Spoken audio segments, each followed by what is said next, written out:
का स्वभाव हम लोगों का है। और जो हम लोगों ने बहुत ही सीमित संसाधन से शुरू किया 2008 में कृषि रोडमैप बनाकर अमल, उसका परिणाम है कि काफी रिकॉर्ड प्रोडक्शन हुआ, प्रोडक्टिविटी बढ़ रही है। मुझे अच्छी तरह याद है कि दिल्ली की एक मीटिंग में जब गया था तो वहां जो प्रोडक्टिविटी के आंकड़े दिखलाए गए थे, चाहे वो धान के हों या गेहूं के हों या मक्का के हों, सब चीजों में बिहार को बहुत पीछे दिखलाया गया। और उस समय हमको लगा था कि नहीं साहब प्रोडक्टिविटी के मामले में आगे बढ़ेंगे। तो मुझे खुशी है 4 से 5 साल के अंदर ही प्रोडक्टिविटी के मामले में बहुत बेहतर स्थिति में आज पहुंच गए हैं। और कृषि रोडमैप का लक्ष्य है जो खेती के काम में लगे उनकी आमदनी बढ़े। और यहाँ पर ये ध्यान देने योग्य बात है कि बिहार में जहाँ 88% से ज्यादा लोग आज भी ग्रामीण अंचल में निवास करते हैं और उसके साथ ही 76% लोग 76% लोग आज भी अपनी आजीविका के लिए, लाइवलीहुड के लिए कृषि पर निर्भर है। इसलिए अगर कृषि का विकास होगा और कृषि कार्यों में आमदनी बढ़ेगी तभी हम बड़े पैमाने पर लोगों को गरीबी रेखा से ऊपर उठा सकते हैं। तो हमारी महत्वाकांक्षी योजना, और आप देखेंगे कि ये एक इंटीग्रेटेड स्कीम है, ये कोई सीमित स्कीम नहीं है, बल्कि व्यापक और इंटीग्रेटेड स्कीम है। और इस पर काफी विचार मंथन किया गया, किसानों से विमर्श किया गया, विशेषज्ञों से विमर्श किया गया, जनप्रतिनिधियों से विमर्श किया गया। हाउस में दोनों सदन में इस पर लंबी चर्चा और उसके बाद कृषि रोडमैप को अंतिम किया गया, जिसको आज माना जा रहा है। और उस कृषि रोडमैप के अनुरूप हम स्कीम्स बना रहे हैं। आज जैसे उसी कृषि रोडमैप में था तो हमने स्कीम बनाया 250 की आबादी तक के बसावट को पक्की सड़क से जोड़ने के लिए, यानी जो खेती में पैदा होगा वो बाजार तक पहुंचे, इसकी सुविधा दिलाने के लिए। कल तक हमको अच्छी तरह याद है नजदीक के इलाके में भी अगर कोई पैदा करता था तो बाजार तक पहुंचाना उसकी समस्या थी। आज अगर सड़क हो जाएगी तो बाजार तक लाने में दिक्कत नहीं होगी और कहीं भी कुछ भी जहाँ जिस चीज का पोटेंशियल है उसको लोग जा सकते हैं। मुख्यमंत्री जी, एक सवाल है, क्षेत्र में क्वालिटी के साथ काम होता है, क्वालिटी पर बहुत ही प्रेसिस है, थर्ड पार्टी इंस्पेक्शन है, क्वालिटी कंट्रोल है। और अब तो आईटी का सहारा लेकर के क्वालिटी मॉनिटरिंग हो रही है। बिहार में ये काम हो रहा है, चाहे बांध का निर्माण हो रहा हो या सड़क का निर्माण हो रहा है, मोबाइल फोन का सहारा लेकर के लोग क्वालिटी की मॉनिटरिंग कर रहे हैं और थर्ड पार्टी इंस्पेक्शन है। इसलिए क्वालिटी पर तो जोर है। इंफ्रास्ट्रक्चर के काम में अगर क्वालिटी नहीं होगी तो फिर फायदा क्या?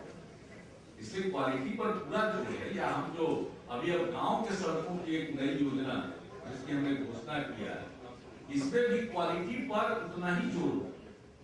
तो क्वालिटी पर तो जोर है, इंफ्रास्ट्रक्चर के प्रोजेक्ट पर क्वालिटी के मुख्यमंत्री जी, मैंने ये सवाल आपसे पिछले साल भी पूछा था। आपने कहा कि हर क्षेत्र में विकास हुआ है, लेकिन इस क्षेत्र में विकास बिल्कुल नहीं हुआ। जहाँ तक खेल का संबंध है, एक क्रिकेट का स्टेडियम हम लोग पिछले 7 साल में नहीं बना सके। आप कहेंगे कि ये सुरेंद्र बाग में स्पोर्ट्स कॉम्प्लेक्स बनाया जो कि पिछले 25 साल से बनता हुआ, पिछले साल कंप्लीट हुआ। प्रश्न है जो लंबा वक्तव्य नहीं था, इसको हमने ध्यान पूर्वक सुना है। सिर्फ एक बात पर मेरा एतराज है इसमें कि आपने मेरे मुंह में डाल दिया कि झारखंड फेल्ड स्टेट है। मैं नहीं मानता हूँ कि झारखंड फेल्ड स्टेट है। झारखंड में विशाल संभावनाएं हैं और हमारा ही भाई रहा है, एक साथ हम थे बिहार में, झारखंड हुआ है। उसकी प्रगति की मैं कामना करता हूँ और वह विकसित हो, इसकी मेरी कामना है। और मैंने कभी नहीं फेल्ड स्टेट कहा और फेल्ड स्टेट में कह भी नहीं सकता हूँ और फेल्ड स्टेट वो है भी नहीं। सिर्फ इसी पर मेरा एतराज है। बाकी जितनी बात बोले उसको कोई असहमति नहीं है, लेकिन समस्या ये है कि वो क्रिकेट की क्या कमेटी होती है तो आप भी कुछ इनिशिएटिव ले लीजिए। अखबार वालों से तो सब थोड़ा सहमत हो जाएंगे, कई ग्रुप बना लेते हैं, लोग अलग अलग होते हैं, क्रिकेट का अपना कंट्रोल बोर्ड है वो मान्यता देता है। एक बार बीच में हम लोगों ने सोचा कि इसके लिए ऑर्डिनेंस लाए और जो खेल संघ सक्रिय नहीं है वहां सब इस तरह की बॉडी बनाए। तो दिल्ली में जितने लोग हैं सब लोगों ने मुझको फोन किया, मुख्यमंत्री जी को फोन किया, विभिन्न दल के लोगों ने फोन किया कि ऐसा मत करिए। तब जब उन्होंने मना किया तो हमने नहीं किया। वरना एक कानून होता तो सरकार की तरफ से कोई बॉडी बना करके ये सब काम करते, लेकिन ये तो बनना करना पड़ेगा क्रिकेट की बॉडी को। हाँ, इंफ्रास्ट्रक्चर के लिए हम लोग बिल्कुल तैयार हैं और इंफ्रास्ट्रक्चर के लिए उनको बनाने के लिए और बिल्कुल तैयार है। और जो हमारी कला संस्कृति और युवा मामलों की मंत्री हैं प्रोफेसर सुधा पांडे जी इस मामले में बहुत ही सजग हैं और हमारे जो सचिव हैं चंचल कुमार जी उनका पूरा सहयोग कर रहे हैं और मुझको ऐसा लगता है कि आपका परामर्श प्राप्त करके जरूर करने की कोशिश करेंगे और आपके पीछे में आपके हम नाम कुछ बड़ा चाह रहे हैं, उनकी भी दिलचस्पी होगी, सहयोग आप ले लीजिए। देखिए, जो भी हमने एक बात कही अभी भी हम उस बात को हमने दोहराया और वो ये है कि विकास के जो विभिन्न मापदंड है उसके आधार पर जो एक राष्ट्रीय औसत आप अगर मानते हैं उसके नीचे जो राज्य और जो नेशनल एवरेज से उनका जो डिस्टेंस है, जो दूरी पर अवस्थित है, उन सबों को उस राज्य के हिसाब से उसकी खासियत को देखते हुए और उनकी जरूरत को देखते हुए विशेष कार्यक्रम बनाए और आर्थिक नीति में इसी के हिसाब से परिवर्तन लाए। हमने विशेष राज्य का दर्जा इसलिए कहा कि हम देख रहे हैं कि जिन राज्यों को विशेष राज्य का दर्जा दिया गया उनको फायदा हो। तो आज मुझको लगता है कि वो पिछड़ेपन को दूर करने के लिए था, तो हम जो आज सबसे पिछड़े उसके पिछड़ेपन को दूर करने के लिए मापदंड में फेरबदल करके आप दर्जा दीजिए हमको, फायदा हो। बाकी ये पिछड़े राज्यों की बात है, मैंने ये चर्चा छेड़ी और अभी इस मामले में काम करना पड़ा। हम कुछ समय के बाद अपने असेंबली सत्र वगैरह के बाद इसको लेकर के हम आगे चर्चा बातचीत करेंगे इस बात को लेकर। मंत्री जी, विशेष राज्य का दर्जा मिले बिहार को, उसका पॉलिटिक्स से कोई उसका सीधा संबंध आर्थिक नीतियों से। देश की आर्थिक नीति में व्यापक बदलाव, पैराडाइम शिफ्ट जब तक नहीं हो तब तक जैसा हमने कहा देश का ग्रोथ रेट टिकाऊ नहीं हो। हम भी कंट्रीब्यूट करना चाहते हैं, 10.5 करोड़ लोग मेहनती लोग, हमारी युवा पीढ़ी मेधावी है, हम देश के ग्रोथ में कंट्रीब्यूट करते हैं और ज्यादा कंट्रीब्यूट करना चाहते हैं। हम देश का ग्रोथ रेट चाहते हैं कि दुनिया में हाईएस्ट हो, भारत को आगे बढ़ना है, इसलिए हम चाहते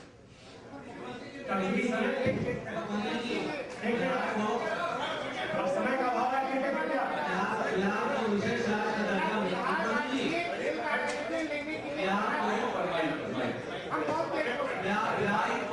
बिहार को विशेष राज्य का दर्जा मिले, उसके बाद इनको दे दीजिएगा। उसके लिए क्या व्यवस्था की गई है? क्या कोई ऐसा कानून है कि जिस भी विभाग का ऐसा लैप्स होगा वहाँ के प्रिंसिपल सेक्रेटरी से लेकर सचिव स्तर के जितने भी लोग हैं उनको सस्पेंड किया जाए कि उन्हें सर्च किया पहले ये जानकारी सुधार दी कोई पैसा लैप्स होता है ऐसी कोई बात नहीं है। जो भी इम्पोर्टेंट स्कीम्स हैं उसका पूरा लाभ उठाया जाता है, उसमें राज्य सरकार अपना स्थान देती है। केंद्र की योजना जो होती है उन योजनाओं में राज्यों को पैसा भी लगाना पड़ता है, ऐसा नहीं है कि सिर्फ केंद्र का पैसा है। इसलिए विशेष राज्य के दर्जा की बात क्यों करते हैं? केंद्र प्रायोजित योजनाओं में राज्यांश मात्र 10% पर सिमट जाएगी और हमको हजारों करोड़ की बचत हो जाएगी जो हम किसी रोड मैप या दूसरे अपने योजनाओं में लगा सकते। पूरी मॉनिटरिंग होती है इस बात को लेकर निरंतर डेवलपमेंट कमिश्नर के लेवल पर और चीफ सेक्रेटरी के लेवल पर, और जो केंद्र प्रायोजित योजनाएं हैं उसका हम पूरा और भरपूर लाभ उठाते हैं। लेकिन आदत पड़ी, ऐसा नहीं है जिस राज्य में भी चुनाव होता है दिल्ली से आके लोग यही भाषण देते और कोई बात नहीं। वो एक चुनाव के अवसर पर देने वाला भाषण काम से एक भाषण देंगे कि हम देते हैं, जैसे वो दाता है हम लोग याचक, और दूसरा ये खर्चा नहीं करते। और उनसे पूछिए कि रिलीज किस दिन किए, देखो पूछिएगा नहीं। कभी पूछिए कई केंद्र प्रायोजित योजनाओं का पैसा किस तारीख को रिलीज हुआ, मार्च के महीना तो छोड़ दीजिए, मार्च तारीख किस दिन रिलीज, ये कभी आप लोग जानेंगे तो खुद हैरत में पड़ जाएगा। तो ऐसा नहीं है। और कौन राज्य सरकार नहीं चाहेगी कि अगर कोई पैसा आ रहा है दिल्ली से उसमें हमको अपना पैसा भी लगाना है तो उसका हम इस्तेमाल नहीं करें। ऐसा नहीं है कि वो पैसा ऐसा हो जो बिना हमारे लगाए मिल जाए, ऐसा कोई स्कीम नहीं, हमको भी लगाना ही पड़ता है। केंद्र प्रायोजित योजना है, चाहे सर्व शिक्षा अभियान, तो सर्व शिक्षा अभियान में जो शुरू में उन्होंने कहा कि हम इतना पैसा का अप्रूव करते 11,000 करोड़, आप दे रहे हैं, हम अपना 35% राज्यांश तैयार करके बैठे हुए, हम अपने राज्यांश से खर्च करते जा रहे हैं, केंद्रांश रिलीज नहीं हो रहा। बात उल्टी है। ये मध्याह्न भोजन का भी वही हाल है, जो फ्लैगशिप बड़े प्रोग्राम, मनरेगा में भी लोग ज्यादा पैसा खोजते हैं, कई बार उनको ज्यादा पैसा चाहिए। जो लेबर बजट है, लेबर बजट क्या बिहार का जितना होना चाहिए नहीं सैंक्शन हो पाता है। तो कई ऐसी स्कीम है जिसमें हम जितना चाहते हैं उतना तो मिलता नहीं, और कई छोटी मोटी स्कीम्स हैं जिनका पैसा अंत में आता है। कृषि से संबंधित केंद्र प्रायोजित जितनी योजनाएं हैं उसमें तो और हम टॉप अप करते हैं। वो अगर कहते हैं 50% सब्सिडी तो हम और लगा के 90% सब्सिडी कर देते, हम तो और इस्तेमाल करते हैं उनका एक एक पाइप।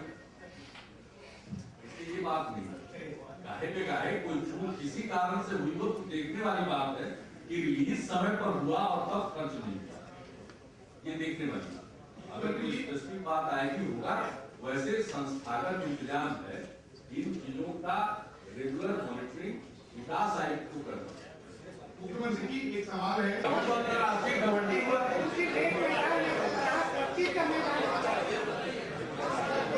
ये आप तेरा पांडे जी के साथ एक बार अलग से आप लोगों की मीटिंग कराएंगे होगा तो नहीं बना पाएंगे, उसमें लंबी थोड़ी सकती है।